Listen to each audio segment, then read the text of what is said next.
Sir social మీడియాకు కోర్టుల రక్షణ, వైసీపీ కార్యకర్త అరెస్ట్, ఎలా చూడాలి అన్నింటినీ? వాస్తవంగా అంటే ఈ మీడియా అంశాలు చాలా తీవ్రంగా నడుస్తున్నాయి. మీరు ఈరోజు చూస్తే నిన్న తెలంగాణ హైకోర్టు కూడా చాలా వివరమైన సమగ్రమైన ఒక తీర్పు ఇచ్చింది. అంతకుముందు సుప్రీంకోర్టు కూడా సోషల్ మీడియాను పద్ధతులు ఇతరులను గాయపరచకుండా చూడండి అని చెప్తూనే వాళ్ళకి రక్షణ కల్పించాలి మీడియా వాళ్ళకని వైర్ ఎడిటర్ సిద్ధార్థ వరదరాజన్ మీద గౌహతిలో పెట్టింది. అలాగే అభిషర్ శర్మ అని ఇంకో జర్నలిస్టు, వీళ్ళకి సంబంధించి కేసులు ఎఫ్ఐఆర్లు రద్దు చేయకుండానే రక్షణ కల్పించడం, అరెస్ట్ నుంచి ఆపడం, ఇట్లాంటి పనులు చేసింది. సుప్రీంకోర్టు ఇటీవల కాలంలో ప్రాథమిక హక్కులు, రాజ్యాంగం వీటిని బాగా నొక్కి చెప్తుంది. నిన్న కూడా నేపాల్ చూస్తున్నారు కదా మన చుట్టుపక్కల, రాజ్యాంగాన్ని కాపాడుకోకుండా ఏమవుతుందో జాగ్రత్త పడండి అని ఈ పద్ధతిలో హెచ్చరిస్తున్నారు. తెలంగాణ కోర్టు చెప్పిందేమో, ఇంకా హైకోర్టు చెప్పింది ఇంకా స్పష్టంగా ఉంది. ఏమంటే ఒక 2-3 మార్గదర్శకాలు ఇచ్చారు వాళ్ళు. సోషల్ మీడియాకు సంబంధించి ఏమైనా కేసులు వస్తే ముందు మీరు సమగ్రంగా విచారించకుండా ఆ ఫిర్యాదుదారు యొక్క ప్రతిపత్తి, ఆ స్టేటస్ ఏంటి, అతనికి అందులో అర్హత ఉందా లేదా విచారించకుండా మీరు కేసులు పెట్టుకుంటూ పోకూడదు. రాజకీయ విమర్శ కోసం చేసిన ప్రతి దాన్ని కూడా పరువు నష్టం కింద తీసుకోవడానికి వీల్లేదు. పరువు నష్టం కేసులు, పరువు నష్టం సెక్షన్స్ కింద అది కూడా సంబంధితమైన వ్యక్తులు చేస్తే మీరు చేయండి తప్ప ఉన్న ఫలానా కేసులు పెట్టేసి అరెస్ట్ చేస్తామంటే కుదరదు అని చెప్పి నల్లబాలు అనే అతనికేమో రక్షణ కల్పించి చాలా సమగ్రంగా మీరు ఈరోజు పత్రికలు చూస్తే కూడా దాదాపు ఒక 1/2 పేజీ అలా ఇచ్చారంటే ఇటీవల కాలంలో సుప్రీంకోర్టు చెప్పిన దాని తోడు ఆంధ్రప్రదేశ్ హైకోర్టు కూడా కొన్నిసార్లు కొంత రక్షణ కల్పించింది. తెలంగాణ హైకోర్టు ఇప్పుడు చాలా పూర్తిగా ఈ రక్షణ కల్పించినటువంటి పరిస్థితి ఉంది. దాంతో ఈరోజు కనుక మీరు బీఆర్ఎస్ వాళ్ళు పత్రిక చూస్తే చెంపపెట్టు ఇవన్నీ కూడా చెప్తున్నారు. అంటే చాలా వరకు ఏపీ కోణంలో చూస్తుంటారు, కానీ తెలంగాణలో కూడా సోషల్ మీడియా పోస్టులు ఈ మధ్య పెద్ద సమస్య. ముఖ్యమంత్రి రేవంత్ రెడ్డి కూడా చేసిన వ్యాఖ్యలు ఇది కూడా మనం చూసాం.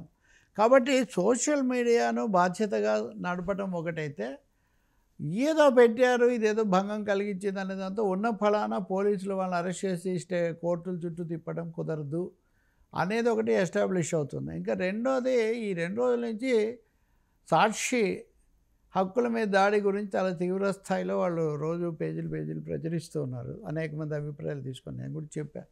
ఇప్పుడు ఒక పత్రికలో తప్పు వచ్చిందంటే ముందు ప్రభుత్వం చేయాల్సి, పత్రికలో కానీ ఛానల్లో కానీ ముందు చేయాల్సింది ఖండన, వాళ్ళకి అది పంపించటం. మీరు చెప్పిన వార్త తప్పు, మా సమాచారం వేయండి. వాళ్ళు వేయలేదనుకోండి, రైట్ టు రిప్లై ఉంటుంది, responsibility to publish the reply ఉంటుంది. అది వేసిన తర్వాత కూడా నేను నా దానికే కట్టుబడి ఉన్నాను వర్మగారు అనొచ్చు, కానీ ఇచ్చారా లేదా? అసలు అది చేయకుండానే ఉన్న ఫలానా నోటీస్ ఇచ్చేస్తే కనుక ఇది కుదరదు. ఇది ఎప్పటి నుంచో ఉన్న సూత్రమే. అయినా కానీ గతంలో జగన్మోహన్ రెడ్డి ప్రభుత్వం పాటించలేదు. ఇప్పుడు కూడా సాక్షి వాళ్ళకు, సాక్షి ఎడిటర్కు వరుసగా నోటీసులు వచ్చాయి. నిన్న మొన్న కూడా వచ్చాయి. వాళ్ళు ఏమంటారు, ఎవరో అంటే వాళ్ళ పార్టీ వాళ్ళే అనుకోండి, ఎవరో ఎక్కడో ప్రెస్ కాన్ఫరెన్స్లో పెట్టింది చెప్పింది మేము వేస్తే మాకు నోటీసులు ఇవ్వడం ఏంటి అని. అది వాస్తవం కాదని ప్రభుత్వం యొక్క వాదన. ఉదాహరణకు చంద్రబాబు నాయుడు, ఇది ఉదాహరణకు అప్పుడు సోషల్ మీడియాలు లేని రోజుల్లో వ్యవసాయం దండగాని చంద్రబాబు అన్నాడా లేదా? అది ఇప్పటికీ ఒక కాంట్రవర్సీ. ఎప్పటికీ వాళ్ళు అదే అంటుంటారు, వీళ్ళు ఇదే అంటుంటారు. ఎరువులు చాలా విచక్షణ లేకుండా వాడుతున్నారు కాబట్టి యూరియా కొరత వచ్చిందని చంద్రబాబు అన్నట్టుగా ఒక వీడియో వైరల్ అయింది. కానీ చంద్రబాబు అలా అనలేదు. ఇది ఏఐని ఉపయోగించి చంద్రబాబుతో చెప్పించారు. నిజంగా ఇది జరిగి ఉంటే మటుకు చాలా తీవ్రమైన విషయమే. అంటే వేరేవి చెప్పడం వేరు. చంద్రబాబు ఒక సీనియర్ ముఖ్యమంత్రి అనంది అన్నట్టుగా ఏఐ ద్వారా వాళ్ళు చెప్పించుంటే మటుకు దాన్ని దర్యాప్తు చేయాల్సిందే. కాబట్టి ఇది ఏఐ ద్వారా చేశారు కాబట్టి మేము పెట్టాము అంటారు. సాక్షికి సంబంధించి దాదాపు ఒక వారం వరుసగా ఈరోజు కూడా వాళ్ళ పత్రికలో నిన్న కూడా ఇచ్చారు, మా మీద పని కట్టుకొని రోజు నోటీసులు ఇస్తున్నారని.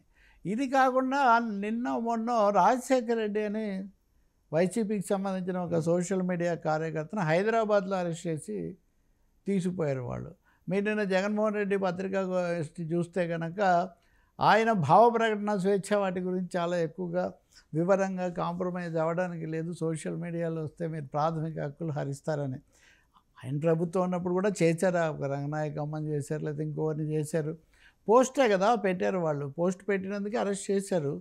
కాబట్టి అప్పుడైనా ఇప్పుడైనా మీడియా స్వేచ్ఛను, ఇంక ఇప్పుడు మనం ఇందాక మాట్లాడుకున్న గౌహతి ఆ కేసులో అయితే అవి అసలు జాతీయ స్థాయిలోనే అదొక పెద్ద సమస్య. సుప్రీంకోర్టు కాపాడాల్సిన పరిస్థితి అక్కడ వస్తుంది. తెలంగాణలో హైకోర్టు చూస్తే ఇట్లా చెప్తుంది. కాబట్టి మీడియా హక్కుల రక్షణ అన్నది ఒక ముఖ్యమైన సమస్యగా, సవాల్గా ఇక్కడ ముందుకు వస్తుంది.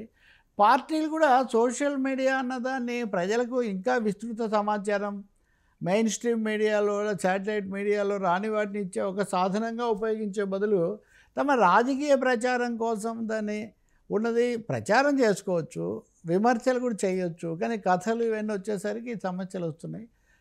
సుప్రీంకోర్టు అప్పుడు చెప్పింది కూడా కుల మత పరమైనటువంటి భావోద్వేగాలు రెచ్చగొట్టేవి చేయకండి అని సుప్రీంకోర్టు కూడా అప్పుడు ఇచ్చిన గైడ్లైన్స్లో చెప్పింది. ఇవన్నీ ఎలా ఉంటాయో తెలియదు కానీ ఆంధ్రప్రదేశ్లో, తెలంగాణలో కూడా నెమ్మదిగా ఈ సోషల్ మీడియా వార్ అనేది అంతకంత కూడా చాలా తీవ్ర రూపం తీసుకుంటుంది. ఈ మహిళలను రకరకాలుగా చెప్పడం, ఇదిగో ఇంక ముఖ్యమంత్రిగా ఏఐ వాడారు అని అఫీషియల్గా నోటీస్ ఇచ్చాక దీని మీద ఎందుకో మరి తగినంత చర్చో లేదా ప్రస్తావనలో నేను చూడలేదు. దీని మీద తప్పకుండా ఒక దర్యాప్తు చేయాల్సిన అవసరం ఉంది. అంటే కీలక రాజ్యాంగ పదవుల్లో ఉన్న వాళ్ళని కూడా ఏఐతో అలా చేశారా, చేస్తుంటే ఎవరు అంత టెక్నాలజీ ఉపయోగించగలిగిన వాళ్ళు ఉంటే వాళ్ళని తీసుకొని వచ్చి లోకేష్ కన్నా పరిచయం చేస్తే అమరావతిలో అట్లాంటి వాటికి ఉపయోగిస్తారు. బట్ తెలంగాణ హైకోర్టు నేను ఇచ్చిన తీర్పుని మటుకు మీడియా వాళ్ళు కానీ రాజకీయ పార్టీలు అందరూ అధ్యయనం చేయాల్సిన అవసరం కూడా ఒకటి ఉంది.